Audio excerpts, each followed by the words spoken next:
안녕하세요. 이번 주는 이제 9주차로 여러분 교재 챕터 9에 해당하는 파트인데요. 이번 주부터는 이제 구체적으로 시장별로 공부를 하도록 하겠습니다. 오늘 처음 시작하는 시장은 단기 금융시장 또는 다른 말로 통화시장, 같은 말입니다. 영어로는 머니마켓이라고 하는데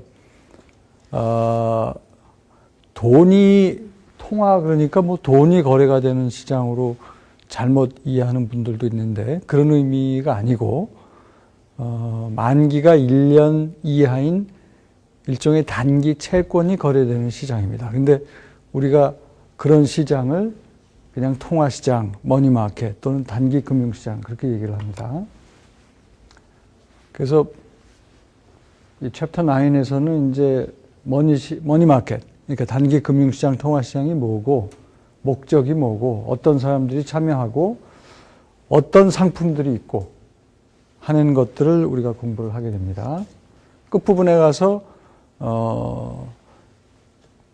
사실 내용이 미국의 단기 금융시장과 우리의 단기 금융시장이 크게 차이는 없습니다. 거래되는 상품이나 상품의 내용이나 이렇게 보면 큰 차이는 없는데 역사는 우리가 조금 더 짧죠. 미국보다 역사는 짧고 규모도 좀 작다고 볼 수 있는데 그래도 하여튼 끝부분에 가서는 우리가 한국의 단기 금융시장에 대한 얘기를 조금 하고 마무리를 질 계획입니다. 자, 다시 한번 말씀드리지만 머니마켓이라고 그러면은 돈이 거래가 되는, 그냥 머니라는 의미의 그 돈이 거래가 되는 게 아니고 만기가 1년 이하인 단기 채권이 거래가 되는 시장이다. 그런 채권을 우리가 단기 금융상품이라고 얘기를 합니다. 그 단기 금융상품은 만기 1년 이하의 채권을 뜻한다. 아시겠죠?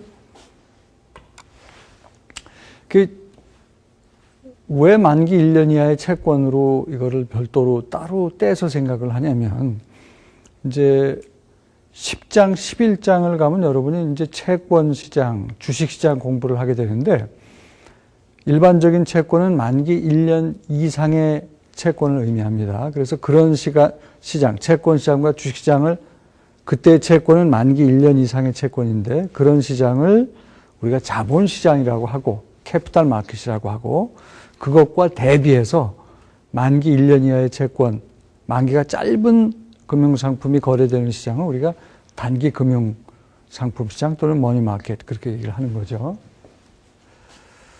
통상 이 단기 금융시장에서 거래가 되는 상품들은 부도 위험이 만기가 짧기 때문에 낮고 거래 단위는 좀 큰 편이에요.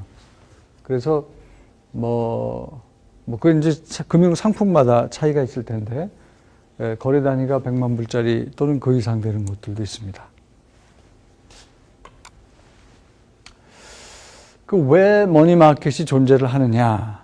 좀 이론적인 시각에서 얘기를 하자면, 일단 여러분 처음 우리가 금융시장 공부할 때 금융기관의 존재 이유 중에 하나가 거래 비용을 줄여주거나 또는 정보 비대칭의 문제를 줄여준다. 왜? 금융기관은 전문가고 또 규모의 경제라든지 이런 어떤 그 효과 때문에 그런 정보 비대칭의 문제나 거래 비용의 문제를 줄여주기 때문에 금융기관의 존재 이유가 있다. 그런 얘기를 했죠. 근데 그런 거를 은행, 그러니까 금융기관을 대표하는 것을 지금 여기 은행으로 표현을 하고 있습니다. 그런 문제를 은행들이 완전히 해결해 줄 수 있다면 거꾸로 머니마켓이 필요 없을 수도 있습니다.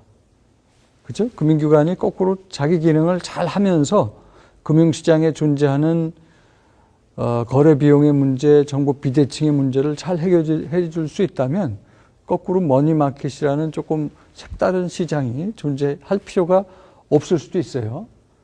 그런데 이제 문제는 은행들이 보통 규제를 받습니다. 첫 번째는 규제를 받는다. 그 다음에 두 번째는 정보 비대칭의 문제가 좀 덜한 그런 시장이 있을 수가 있어요. 상대적으로 만기가 짧고 그런 시장은 정보 비대칭이 만기가 좀 더 긴 시장보다 덜하다고 볼 수 있죠. 그런 곳에서 머니마켓이 번창하고 활용이 된다라고 보는 겁니다.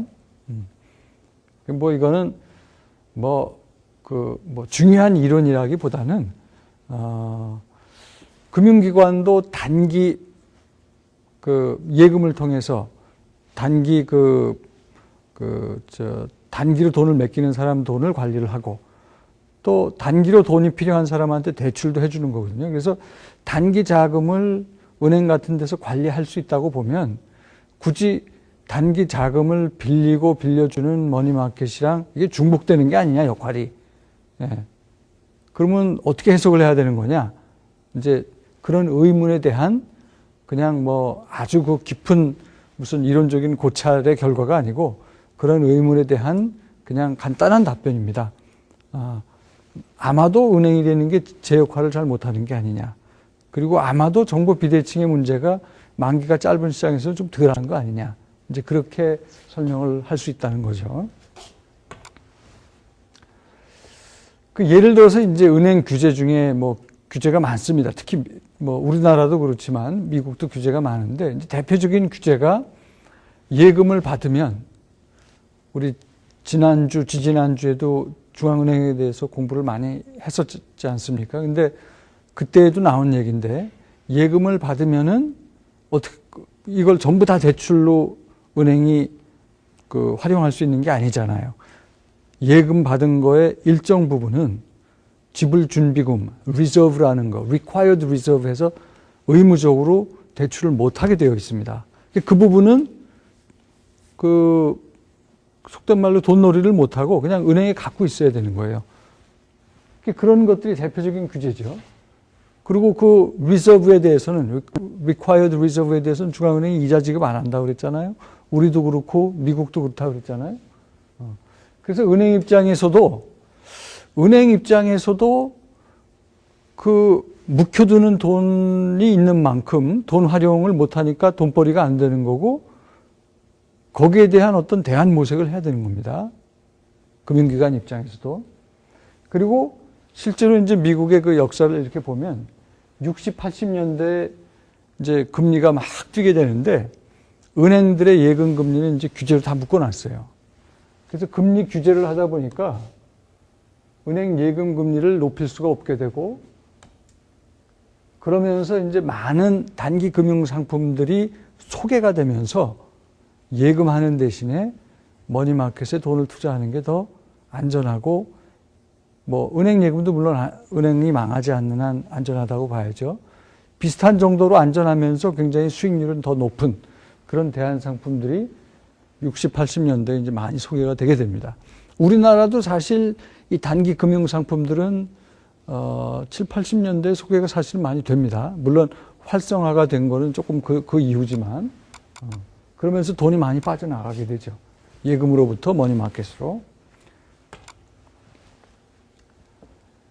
그래서 이제 굳이 이론적으로 얘기를 한다면 은행이라고 하는 것이 이제 금융기관을 대표하는 금융기관으로서 이제 은행을 생각한다면 한편으로서는 그런 어떤 정보 비대칭의 문제를 전문가로서 잘 줄여주는, 물론 거래 비용에서 발생하는 문제도 규모의 경쟁이 무슨 엑스퍼티스를 통해서 잘 이렇게 또 해결하는 부분도 있지만 그런 금융기관의 어떤 노하우를 통해서 이익을 창출하는 부분이 있고 그 다음에는 또 규제 때문에 손발이 묶여서 이익을 창출 못하는 부분이 있고 그래서 이 양면을 다 고려를 해야 된다 이거죠. 그래서 규제 비용이 너무 커지면 은행이 그만큼 경쟁력이 떨어진다라고 볼 수가 있습니다. 그 다음에 보실 표가 60년대 이후에 규제 때문에